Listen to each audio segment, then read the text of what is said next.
여러분 혹시 그런 적 없으세요?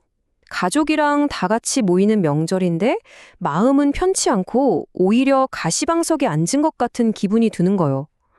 오늘 우리가 함께 살펴볼 러셀 무어의 책 폭풍 속의 가정이 바로 그 불편한 진실에서부터 이야기를 시작합니다.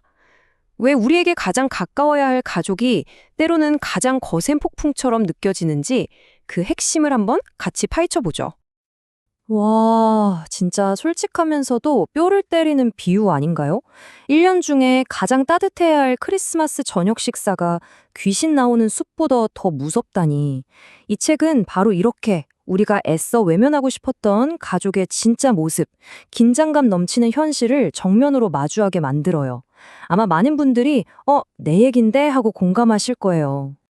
자, 첫 번째 핵심으로 들어가 볼게요. 바로 완벽한 가족이라는 신화에 대한 이야기입니다. 우리 SNS에 올라오는 행복해 보이는 가족 사진들처럼 우리도 모르게 늘 화목하고 아무 문제 없는 그런 이상적인 가족의 모습을 마음속에 그려두잖아요. 근데 이 책은 바로 그 완벽함에 대한 강박이 우리를 얼마나 불행하게 만드는지를 아주 날카롭게 짚어냅니다. 여기 왼쪽의 크리스마스 카드 속 이상적인 모습이랑 오른쪽의 이 엉망진창인 현실, 이 차이가 확 느껴지시죠? 우리는 완벽한 화목을 꿈꾸지만 현실은 저녁 먹다가 말다툼하기 일쑤고 자녀가 늘 성공하게 바라지만 실망하고 실패하는 모습을 마주하게 되죠. 책은 바로 이 지점에서 핵심을 찌릅니다. 가장 안전한 피난처가 되어야 할 집이 역설적이게도 우리에게 가장 깊은 상처를 주는 전쟁터가 되어버린다는 거죠. 참 아이러니하지 않나요?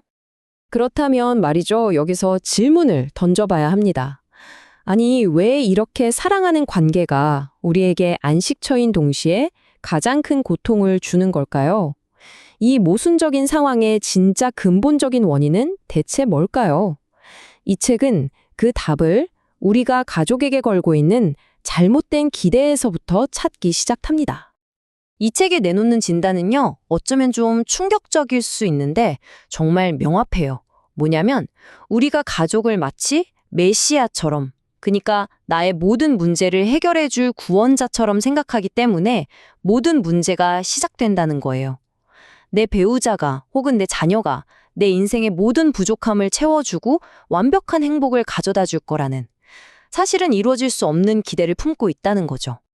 저자도 솔직히 털어놓는데요. 자기도 그랬다는 거예요. 마치 완벽한 제품을 조립하는 설명서를 찾듯이 부모님을 잘 대하는 법부터 시작해서 이상적인 배우자 찾는 법, 좋은 남편이 되기 위한 체크리스트까지 실패 없는 가족 사용 설명서를 찾아 헤맸다는 거죠.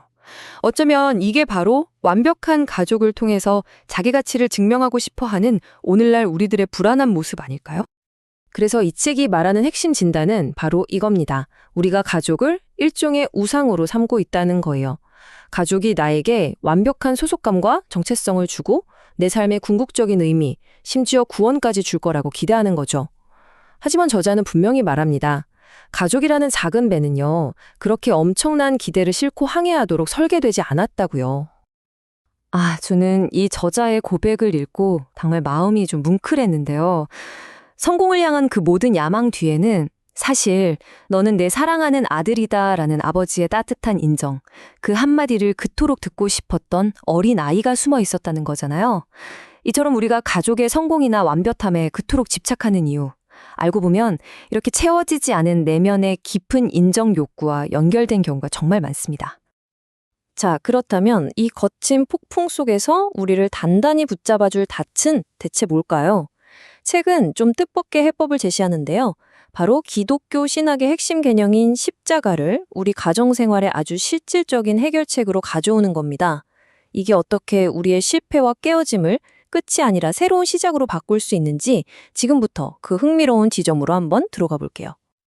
네, 맞아요. 우리가 지금까지 성과를 내야 해, 완벽해야 해 하면서 꽉 붙들고 있던 게 답이 아니라면 그럼 우린 이제 뭘 붙잡아야 할까요? 끝없이 완벽한 척 연기하면서 버티는 것 말고 다른 길이 있긴 한 걸까요? 자, 이 질문에 대한 답이 바로 이 책의 핵심 처방으로 이어집니다. 이 책의 핵심 아이디어는 이겁니다. 십자가라는 개념이 우리 가족의 운영체제를 완전히 바꿔버린다는 거예요. 마치 컴퓨터의 OS를 통째로 바꾸는 것처럼요.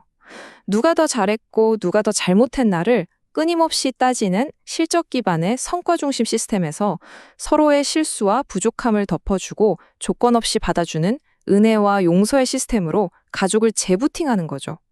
이건 그냥 규칙 몇 개 바꾸는 수준이 아니라 가족을 바라보는 관점 자체를 완전히 뒤집는 근본적인 변화를 뜻합니다. 이렇게 은혜라는 새로운 운영체제가 설치된 가족은 완전히 달라져요. 더 이상 내가 좋은 부모나 성공한 자녀라는 역할로 내 가치를 증명할 필요가 없어지는 거죠. 자녀의 실패는 이제 비난의 대상이 아니라 괜찮아 라고 말해주면서 용서를 가르쳐줄 기회가 되고요. 오히려 내 약점을 솔직하게 드러낼 때 가족들은 더 깊은 유대감으로 서로를 안아주게 됩니다. 결국 목표는 흠집 하나 없는 완벽한 가족이 아니라 어떤 폭풍이 와도 함께 손잡고 다시 일어서는 회복 탄력성을 가진 가족, 서로에게 조건 없는 사랑을 연습하는 따뜻한 작업장이 되는 거예요. 자, 마지막으로 이 책은요, 우리가 평생 당연하게 생각했던 가족의 목적에 대한 생각을 완전히 뒤집어 놓습니다. 우리는 보통 행복한 가정을 꾸리는 게 인생의 최종 목표라고 생각하잖아요. 그런데 이 책은 놀랍게도 가족은 목적지가 아니라 이정표일 뿐이다 라고 선언합니다. 이게 대체 무슨 의미일까요? 이 놀라운 관점을 설명하기 위해 책은 성경에 나오는 요셉의 이야기를 가져옵니다.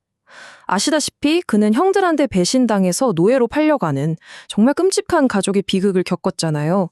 하지만 수십 년이 지난 후에 자신에게 상처를 줬던 형들 앞에서 이렇게 고백하죠. 형들은 나를 해치려고 했지만 신은 그 모든 것을 선한 결과로 바꾸셨다고요. 이건 우리 각자의 상처투성이 가족사 역시 그 자체로는 비극처럼 보여도 우리가 다 이해할 수 없는 더 큰 선한 계획의 일부가 될 수 있다는 희망을 보여주는 대목입니다. 저는 이 문장이 이 책의 모든 걸 말해준다고 생각해요. 우리의 가족이 왜 우리에게 완벽한 안식과 만족을 주지 못할까요?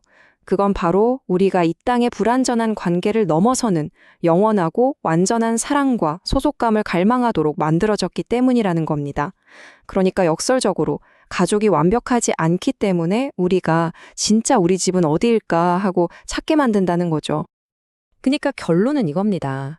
당신의 가족을 지상 낙원으로 만들려는 그 힘겨운 시도를 이제 그만두라는 거예요. 완벽한 가족이라는 신기루를 쫓는 대신 지금 내 곁에 있는 이 불완전한 가족을 통해서 우리는 진짜 어디로 가야 하는지를 배우라는 거죠.